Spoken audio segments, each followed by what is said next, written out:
नमस्कार दोस्तों, आपका अपना चैनल हिंदी जंक्शन पर स्वागत है। मैं परवेश कुमार सिन्हा आप लोगों के बीच पुनः एक और महत्वपूर्ण वीडियो लेकर उपस्थित हुए हैं। अगर आप नए हैं तो चैनल को सब्सक्राइब करके बेल आइकन को दबा दें ताकि मेरे आने वाला वीडियो का नोटिफिकेशन आपको समय पे मिलता रहे। दोस्तों, जैसा कि आप सभी को पता है, हम लोग बीपीएससी टीआरई 4.0 जो आने वाली वैकेंसी है उसी की तैयारी कर रहे हैं। तो उसी से संबंधित आज जो है व्याकरण के एक और टॉपिक लेकर उपस्थित हुए हैं। आप लोग इस टॉपिक को अच्छे से देखिएगा, समझिएगा और अंत में जो एमसीक्यू दिए हुए हैं उसको बनाइएगा। कितना आपका सही होता है कमेंट करके बताइएगा। दोस्तों, जैसा कि मालूम है कि बीपीएससी कोई सिलेबस जारी नहीं करता है, तो चाहे आप टीजीटी का कर रहे हों, पीजीटी का कर रहे हों, सभी के लिए सभी टॉपिक महत्वपूर्ण हो जाता है क्योंकि कहीं से भी प्रश्न पूछने के लिए स्वतंत्र है। तो आपको हर एक टॉपिक को अच्छे से करके जाना होगा ताकि एग्ज़ाम में आप अपना मेरिट पक्का कर सकें। तो हिंदी से संबंधित किसी भी स्टेट का पीजीटी, टीजीटी, ईएमआरएस के बेस आदि की तैयारी कर रहे हैं तो उसके लिए भी ये वीडियो काफ़ी महत्वपूर्ण होने वाला है। तो वीडियो के अंत तक बने रहिएगा। चलिए देखते हैं आज कौन सा टॉपिक को देखने वाले हैं। तो आप ये देख पा रहे हैं कार्य, यानी इस वीडियो में हम लोग कार्य के बारे में जानेंगे, समय के बारे में जानेंगे। ये लेक्चर जो है 55वां है। इससे पहले 1 से 54 तक करवाया जा चुका है। अगर आप नहीं देखे हैं तो देख सकते हैं। आप वीडियो के प्लेलिस्ट में बना हुआ है, वीडियो के डिस्क्रिप्शन में दिया हुआ है। सारे प्रैक्टिस सेट, प्रीवियस सेट सारे जो है प्लेलिस्ट बना हुआ है जिसका लिंक वीडियो के डिस्क्रिप्शन में है। और टेलीग्राम चैनल, व्हाट्सएप चैनल, उस सब का भी जो है लिंक दिया हुआ है, वहाँ से जुड़िए। और महत्वपूर्ण सूचनाएँ प्रस्तुत वहाँ दिया जाता है जो कि आप उससे जुड़कर देख सकते हैं। तो अगर आप बीपीएससी टीआरई 4.0 के टीजीटी, पीजीटी यानी 6 से लेकर 12 तक हिंदी विषय के किसी भी वर्ग की तैयारी आप कर रहे हैं तो ये वीडियो आपके लिए महत्वपूर्ण होने जा रहा है। इसमें कार्य के बारे में हम लोग विस्तार से जानेंगे, एक एक चीज़ें को देखेंगे, कितने प्रकार के होते हैं, कितने तरह के होते हैं, कौन कौन हैं। और इससे जो महत्वपूर्ण एमसीक्यू जो पूछे गए हैं, कुछ महत्वपूर्ण प्रश्न और जो पूछे जाएंगे, उन सारे जो महत्वपूर्ण एमसीक्यू है 10 उसको देखेंगे। उस एमसीक्यू में आपका कितना सही होता है कमेंट करके बताइएगा। तो अगर आप बीपीएससी टीआरई 4.0 का notes, practice set, previous set पाना चाहते हैं तो हमारे नंबर 72 61 81 5307 यहाँ पे आप किसी भी माध्यम से 249 रुपया पेमेंट कीजिए और उसका स्क्रीनशॉट लेकर इसी नंबर पे व्हाट्सएप कर दीजिए। तो हम इधर से आपको जो है notes, practice set, previous set provide करवा देंगे, जिसको आप करिएगा तो तैयारी हो जाएगा। स्टेट के लिए आपको इसी नंबर पे 199 रुपया पेमेंट करके उसका स्क्रीनशॉट भेज देना है। तो इधर से हम भेजेंगे, उसको पढ़ने से आपका 100% रिजल्ट हो जाएगा। तो इन सारी चीज़ों से जुड़ करके अपने तैयारी को बेहतर कर सकते हैं। अगर मेरा नोट्स, प्रैक्टिस सेट ये सब रखते हैं तो अलग से कोई भी हिंदी के लिए पुस्तक लेने की आवश्यकता नहीं है। तो चलिए बिना देर करते हुए आज कार्य के बारे में जानते हैं। तो आप देख रहे हैं कार्य, यानी कार्य मतलब होता है समय। तो उसी को हम लोग देखेंगे जिसको व्याकरण में कार्य के नाम से जाना जाता है। तो यहाँ पे हम उसी के बारे में समझेंगे, जानेंगे और इससे संबंधित एमसीक्यू को देखेंगे। तो देखिए यहाँ कहा जा रहा है, क्रिया के जिस रूप से उसके कार्य व्यापार का समय और पूर्ण अथवा अपूर्ण अवस्था का बोध हो उसे कार्य कहा जाता है। अर्थात क्रिया के जिस रूप से व्याकरण में समय खंड का बोध हो कार्य कहते हैं। कार्य का जो सीधा संबंध है क्रिया से होता है, जिससे पता चलता है कि कार्यखंड बीत चुका है या बीत रहा है या आगे आने वाला है। तो यहाँ एक चीज़ समझ में आ गया कि कार्य का सीधा संबंध क्रिया से है और कार्य जो है समय का बोध करवाता है, यानी वो क्रिया जो है पहले हो चुका है या हो रहा है या होने वाला है। तो इस प्रकार से आप इसको समझ सकते हैं। देखिए हिंदी में कार्य के जो है 3 भेद होते हैं, वर्तमान काल, भूतकाल और भविष्यत काल, जिसको आप इस डायग्राम के द्वारा देख सकते हैं, समझ सकते हैं। अब यही देखिए कार्य के जो भेद हैं, वर्तमान, भूत, भविष्य, यही तीनों को बारीकी से समझेंगे और प्रश्न कैसे पूछे जाते हैं उसको देखेंगे। तो आप यहाँ से ये जान सकते हैं कि प्रश्न तो यही तीनों कालखंडों से रहेगा, लेकिन कैसे प्रश्न पूछा जाएगा वो आपको समझना है, जानना है। हालांकि यहाँ से ज़्यादा प्रश्न नहीं पूछे जाते हैं, लेकिन जो भी 2-3 प्रश्न पूछे गए हैं TRE 1 से लेकर 3.0 तक, वो हमने इसको यहाँ समाहित किया है। 3-4 प्रश्न पूछे गए हैं, तो हमें लगा कि नहीं, ये टॉपिक भी होनी चाहिए, क्योंकि हम कोशिश कर रहे हैं कि एक एक टॉपिक को करवाएं, ताकि कहीं से भी प्रश्न कोई पूछे तो आप उसको छोड़ करके नहीं आएँ और एक एक नंबर आप अपनी झोली में डाल करके अपना मेरिट पक्का कर सकें। तो हमारा एक छोटा सा प्रयास है। बाकी व्याकरण में तो सारा चीज़ दिया हुआ है, लेकिन हम उसको अच्छे से समझाने का एक प्रयास कर रहे हैं, लेकिन कहाँ तक हम सही हैं ये आपका रिजल्ट बताएगा। तो हम लोग अब बारीकी से समझते हैं, सारे कालखंडों को जानते हैं। तो देखिए, वर्तमान काल के बारे में कहा जा रहा है, क्रिया के जिस रूप से वर्तमान में चल रहे समय का बोध हो उसे वर्तमान काल कहते हैं। यानी वर्तमान काल में जो कार्य हो रहा है उसे वर्तमान काल के कहेंगे। जैसे वह जा रहा है, राम पुस्तक पढ़ रहा है आदि, तो ये कार्य जो है वर्तमान में हो रहा है, तो ये वर्तमान काल के अंतर्गत समाहित होगा, वर्तमान काल के अंतर्गत आएगा। अब देखिए, वर्तमान काल के भेद हैं। यानी देखिए, होता क्या है कि वर्तमान काल के यहाँ जितना भेद दिए, कोई कोई व्याकरण में हो सकता है एकागो कम रहे, ज़्यादा रहे, लेकिन जो प्रमाणिक है उसी को हम यहाँ बताने का प्रयास करते हैं। वासुदेवानंद प्रसाद और कामता प्रसाद गुरु को आधार मानकर जो बिहार बोर्ड का पुस्तक है उसी के आधार पे हम यहाँ बताने का प्रयास कर रहे हैं। बाकी आगे कोई भी व्याकरण में हो सकता है कि एकागो कम बेसी रह सके, उसका कोई मायने नहीं, लेकिन जो महत्वपूर्ण है वही हम यहाँ बताने का कोशिश करते हैं, बताते हैं। तो देखिए, वर्तमान काल के जो भेद हैं, तो सामान्य वर्तमान, अपूर्ण वर्तमान, पूर्ण वर्तमान, संदिग्ध वर्तमान, संभाव्य वर्तमान और तत्कालिक वर्तमान। तो ये जो 6 प्रकार हैं उसी को हम लोग बारीकी से समझेंगे और यहीं से प्रश्न पूछा जाता है, ये भी आप दिमाग में रखिए। तो देखिए, सामान्य वर्तमान के बारे में जानेंगे तो वो कह रहा है कि क्रिया के जिस रूप से क्रिया का वर्तमान काल में होना पाया जाए, अर्थात क्रिया के जिस रूप से कार्य की पूर्णता या अपूर्णता का पता न चले, सामान्य वर्तमान कहलाता है। जैसे वह आता है, राम घर जाता है, यानी साधारण घटना जब घटेगा वर्तमान काल में तो सामान्य वर्तमान के अंतर्गत आएगा। आगे है अपूर्ण वर्तमान। तो क्रिया के जिस रूप से पता चले कि क्रिया वर्तमान काल में लगातार हो रही है किंतु उसकी समाप्ति का पता ना चले, अपूर्ण वर्तमान काल कहलाता है। जैसे वह घर जा रहा है, सीता गीत गा रही है, यानी ये पूर्ण नहीं हुआ है, ये चल रहा है, क्रिया लगातार जारी है वर्तमान काल में, तो अपूर्ण वर्तमान काल के अंतर्गत आ जाएगा। आगे बढ़ते हैं। तो पूर्ण वर्तमान है तो क्रिया के जिस रूप से कार्य के अभी पूरा होने का पता चले या कार्य की पूर्ण सिद्धि का पता चले, पूर्ण वर्तमान काल कहलाता है। यानी अभी तुरंत जो कार्य समाप्त हुआ है वर्तमान काल में उसे जो है पूर्ण वर्तमान के काल के अंतर्गत रखा जाएगा। जैसे वह आया है, राम ने पुस्तक पढ़ी है, मैंने फल खाए हैं। तो ये क्रिया से स्पष्ट हो रहा है वाक्य से कि ये क्रियाएं जो है अभी तुरंत जो है खत्म हुआ है, यानी अपने लक्ष्य को प्राप्त कर दिया है, तो ये पूर्ण वर्तमान काल के अंतर्गत समाहित हो जाएगा। आगे है संदिग्ध वर्तमान काल।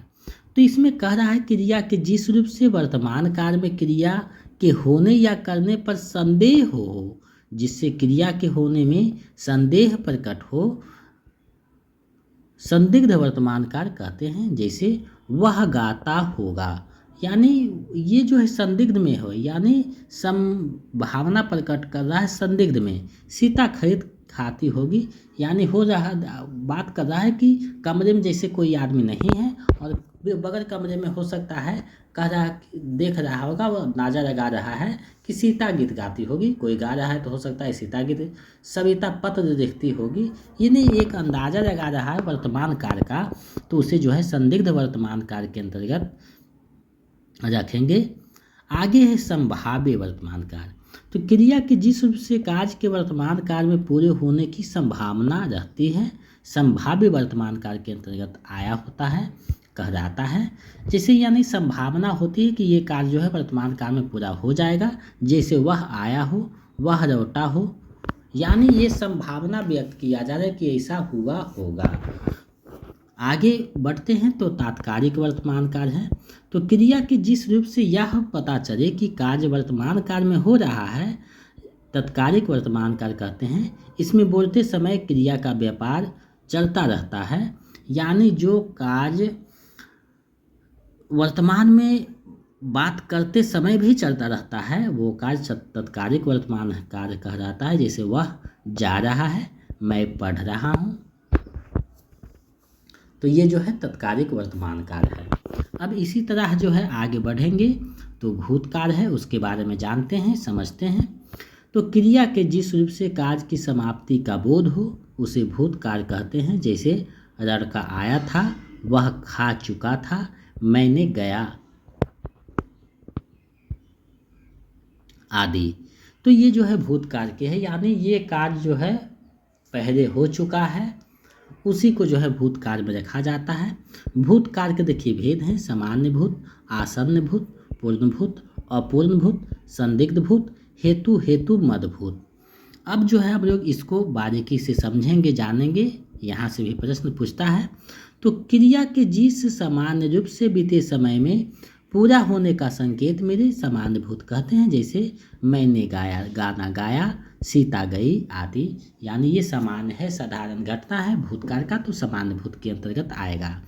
आसन्न भूत है तो क्रिया के जिस रूप से क्रिया के अभी अभी या निकट के भूतकाल में पूरा होने का पता चले, आसन्न भूत कहते हैं।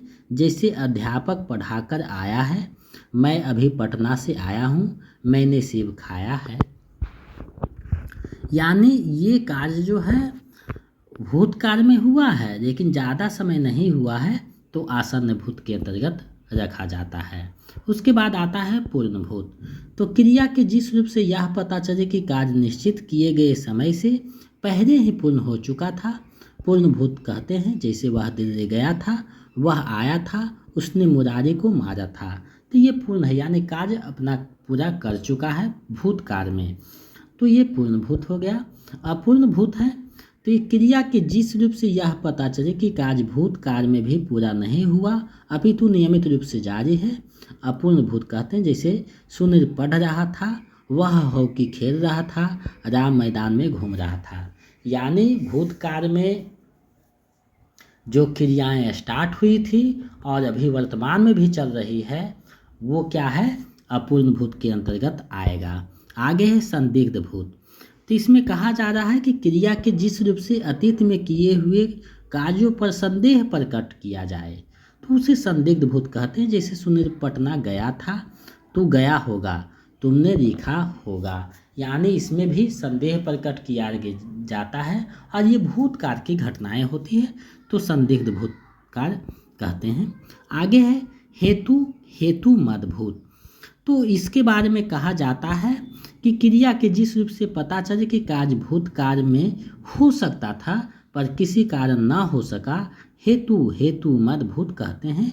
जैसे यदि वर्षा होती तो फसल अच्छा होता, मैं आगरा जाती तो ताजमहल देखती। यानी ये होता तो ऐसा होता, भूतकाल की जो घटनाएं पर संदेह व्यक्त किया जाए और वो जो है किसी पर जो है कारण जो है कार्य नहीं हुआ, तो वो क्या है, हेतु मदभूत होता है। आगे है भविष्यत काल, इसके बारे में भी जान लेते हैं। तो क्रिया के जिस रूप से भविष्य में होने का बोध हो उसे भविष्यत काल कहते हैं। जैसे वह कर घर जाएगा, राम परसों पुस्तक पढ़ेगा, आदि। यानी भविष्य में ये क्रियाएं जो होगी संकेत मिले तो भविष्यत काल के अंतर्गत आता है। भविष्य काल के जो भेद हैं वो 3 हैं, सामान्य भविष्य, संभाव्य भविष्य और हेतु मद भविष्य। और कुछ में जो है और इसके प्रकार बताए जाते हैं, लेकिन 3 ही आपको मान के चलना है, यही सही है। तो सामान्य भविष्यत काल के जो अंतर्गत है उसमें क्रिया के जिस रूप से क्रिया के सामान्य भविष्य में होने का पता चले, सामान्य भविष्य कहते हैं। जैसे वह खाना खाएगी, बच्चे खेलने जाएंगे, आदि। उसके बाद है संभाव्य भविष्य। तो क्रिया के जिस रूप से आगे कार्य होने या करने की संभावना का पता चले संभाव्य भविष्य कहते हैं। जैसे संभव है रमेश कर आएगा, शायद आज वर्षा होगी। यानी भविष्य में जब क्रियाएं होने की संभावना प्रकट की जाए, आशा प्रकट की जाए, तो उसे संभाव्य भविष्य के अंतर्गत रखा जाता है। अंतिम है हेतु हेतु मद भविष्य। तो क्रिया के जिस रूप से एक कार्य का पूरा होना दूसरी आने वाले समय की क्रिया पर निर्भर हो, हेतु हेतु मद भविष्य कहलाता है। जैसे वह आए तो मैं जाऊं, अगर तुम मेहनत करोगे तो अवश्य फल मिलेगा, फल अवश्य मिलेगा।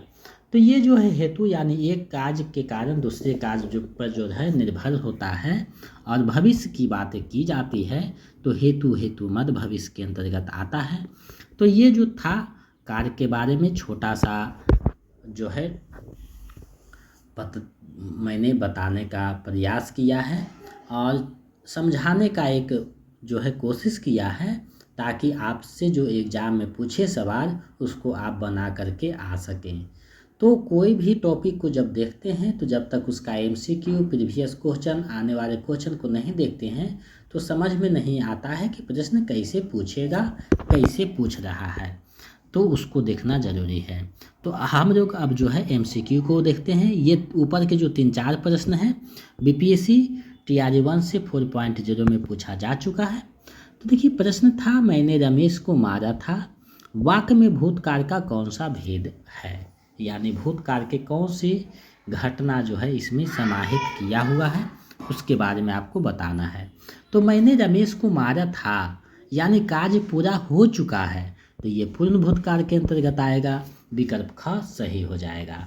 तो इसी तरीक़ा से प्रश्न वहाँ रहेगा और चौथा 5वां विकल्प से आपको बचना है, क्योंकि ये आपको माइनस की ओर लेके जाता है, आपका मेरिट बनने में जो है बाधा उत्पन्न करता है। तो जितना ज़्यादा आप हो सके प्रैक्टिस सेट कीजिएगा, प्रीवियस सेट को जितना ज़्यादा कीजिएगा उतना बेहतर होगा। और हम अपने चैनल पे हिंदी जंक्शन चैनल पे 30 प्रैक्टिस सेट 9 प्रीवियस सेट यानी 40 सेट करवाया जा चुका है। अगर उसको आप अच्छे से 5-7 बार देख लेते हैं तो आपका 60% तैयारी वहीं हो जाएगा हिंदी का, और बाकी जो है लेक्चर देखिएगा तो 40% वहाँ से हो जाएगा, तो आपका संपूर्ण तैयारी होता चला जाएगा। व्याकरण का भी लगभग टॉपिक हो गया है और 5-6 टॉपिक जो महत्वपूर्ण है उसको हम लोग कर लेंगे तो लगभग हो जाएगा। बाकी जो मुहावरे हैं, पर्यायवाची शब्द है, विपरीतार्थक शब्द है, ये सारे जो है आप खुद से एक पुस्तक रखे हुए हैं व्याकरण का तो अच्छी बात है, नहीं तो वीडियो के टैग में किया हुआ है वासुदेव नंदन प्रसाद का, उसको आप रखिएगा तो तैयार वहाँ से हो जाएगा। और समय मिलेगा तो हम उसको भी कोशिश करेंगे बताने का, लेकिन देखिए उम्मीद कम है और आगे जैसा रहेगा वैसा आप देखिएगा। आगे बढ़ते हैं। दूसरा प्रश्न है, क्रिया के जिस रूप से क्रिया का होने का समय तथा उसकी पूर्णता या अपूर्णता का बोध हो उसे क्या कहते हैं। तो ऊपर परिभाषा में बताया गया है, उसे कार्य कहते हैं, समय कहते हैं। तो विकल्प ख जो है सही हो जाएगा। आगे बढ़ते हैं। यदि वर्षा होगी तो फसल अच्छी होगी, यह किस कार्य का उदाहरण है। ये जो है किस कार्य का उदाहरण है आपको बताना है। तो ये जो है भविष्य कार्य का जो है हेतु हेतु मद भविष्य का जो है उदाहरण है, यानी एक कार्य जो है दूसरे पर निर्भर होगा, तो विकल्प क सही हो जाएगा। तो ये साधारण पूछा है। तो ये सारे प्रश्न TRE 1 से 4.0 में पूछे हुए थे, ऊपर के 3-4 प्रश्न, तो वहीं से मैंने उठाया है। पक्षी आकाश में उड़ रहे हैं, वाक्य में कौन सा कार्य है। तो इस वाक्य में जो है उड़ रहे हैं यानी पूर्णता नहीं प्राप्त किए हैं, तो ये अपूर्ण वर्तमान काल हो जाएगा, विकल्प ख सही हो जाएगा। आगे बढ़ते हैं, अगले प्रश्न को देखते हैं। रता गीत गा रही थी, वाक्य में कौन सा कार्य है। तो रता गीत गा रही थी वाक्य में जो है अपूर्ण भूत है, विकल्प ख सही हो जाएगा। निम्न में कौन सामान्य वर्तमान काल का उदाहरण है। तो सामान्य वर्तमान काल का उदाहरण कौन है। वर्षा हो रही थी भूतकाल का है, सीता बाजार जाती होगी ये भी भूतकाल का है, वह पटना जाता है, तो विकल्प ग सही हो जाएगा। ये जो है वर्तमान काल का है, सामान्य वर्तमान काल का घटना है। आगे बढ़ते हैं। निम्न में कौन पूर्ण वर्तमान काल का उदाहरण है। तो निम्न में कौन पूर्ण वर्तमान काल का उदाहरण है आपको बताना है। वह आया है, मैं पढ़ रहा हूँ, वह पढ़ना जाता है। तो मैं पढ़ रहा हूँ ये तो जारी है काम, वह पढ़ना जाता है समानुभूत, ये पूर्ण वर्त, वह आया है ये पूर्णता सिद्धि को प्राप्त कर लिया है, विकल्प को सही हो जाएगा। राम खाता होगा किस कार्य का उदाहरण है? राम खाता होगा यानी कल्पना किया जा रहा है कि ऐसा हो रहा होगा, तो ये जो है संदिग्ध वर्तमान काल के अंतर्गत आ जाएगा, यानी विकल्प को इसका सही हो जाएगा। तो इसी प्रकार से प्रश्न वहाँ रहेंगे, आपको ऐसे ही प्रश्न देखने को मिलेंगे और इसी को आपको बनाना है। 9वां प्रश्न है, निम्न में कौन सा वाक्य आसन्न भूतकाल में है? तो कौन सा वाक्य आसन्न भूतकाल में है? वह जाता है वर्तमान काल का है, वह खेल रहा था क्रिया लगातार जारी है, उसने पढ़ा था बिल्कुल आसन्न भूत काल का है, यानी अभी समाप्त हुआ है, विकल्प ग जो है सही हो जाएगा। आगे बढ़ते हैं। लड़के ने पुस्तक पढ़ी है, वाक्य में कौन सा कार्य है? तो इस वाक्य में जो कार्य है ये क्या है? पूर्ण वर्तमान काल का उदाहरण है, विकल्प ग सही हो जाएगा। तो आज मैंने कार्य के बारे में बताने का एक छोटा सा प्रयास किया हूँ, कहाँ तक उचित है ये आप खुद बताइएगा। और दूसरी बात है कि इसमें आपका 10 MCQ में कितना सही हुआ है ये बताइएगा। जिनका 10 में 10 सही हुआ है समझ जाइए उनका तैयारी बहुत स्ट्रांग है, उनका मेरिट लगभग पक्का है। और जिनका 9-8 हुआ है तो कोई बात नहीं, आपका भी बहुत अच्छा चल रहा है, क्योंकि ये टॉपिक थोड़ा सा पेचीदा है, अच्छे से समझ में आएगा तो ही ये सही हो पाएगा। इसलिए व्याकरणिक पुस्तक रखिएगा कोई भी प्रकाशन का, और वहाँ से भी देख लीजिएगा, तो कुछ वहाँ से कुछ यहाँ से दोनों मिलाकर ये हो जाएगा। तो हमने एक छोटे छोटे टॉपिक में बांट करके बताने का प्रयास कर रहा हूँ, ताकि आपका जो है कोई दिक्कत की सामना ना करना पड़े। तो आप इसको देखिए, 4-5 बार देखिए, प्रैक्टिस सेट को बनाइए और अपनी तैयारी को बेहतर कीजिए, क्योंकि हिंदी जंक्शन चैनल के माध्यम से लगभग 4000 प्लस बच्चों ने TRA 2 से 3 में ज्वाइनिंग किया है, लक्ष्य को प्राप्त किया है। आगे आप भी कर सकते हैं। अगर आप 4.0 का नोट्स प्रैक्टिस सेट पाना चाहते हैं तो हमारे नंबर 72 61 81 53 07, इस पे जो है 249 रुपया आप किसी भी माध्यम से पेमेंट कर दीजिए, गूगल पे, फ़ोनपे, पेटीएम, और उसका स्क्रीनशॉट लेकर इसी नंबर पे व्हाट्सएप कर दीजिए। तो इधर से हम आपको जो है PDF प्रोवाइड करवा देंगे, जिसको आप देखिएगा तो तैयारी हो जाएगा। स्टेट के लिए इसी नंबर पे 199 रुपया पेमेंट करके स्क्रीनशॉट भेजिए। इधर से हम नोट प्रैक्टिस सेट भेजेंगे, जिसको आप कीजिएगा तो आपका 100% रिजल्ट जो है हो जाएगा। तो इन सारी चीज़ों से जुड़ करके अपनी तैयारी को बेहतर कर सकते हैं। आज के लिए इतना ही। अगर आप नए हैं तो चैनल को सब्सक्राइब करके बेल आइकन को दबा दें, ताकि वीडियो का नोटिफिकेशन आने वाला जाता रहे। और तैयारी में लगा रहिए, वैकेंसी कभी भी आ सकती है, जून तक संभावना है कि नोटिफिकेशन आए। तो आप लोग लगातार लगे रहिए, मेहनत करते रहिए, और हम ही जो है आपके समक्ष वीडियो लेकर उपस्थित होता रहूँगा। और 5-7 जो टॉपिक है व्याकरण के उसको कर लेंगे, उसके बाद प्रैक्टिस सेट पे फोकस करेंगे, और जो है आपके समक्ष जो है चीज़ें को लेकर उपलब्ध होते रहेंगे। तो आज के लिए बस इतना ही, मिलते हैं नए वीडियो में। जय हिंद।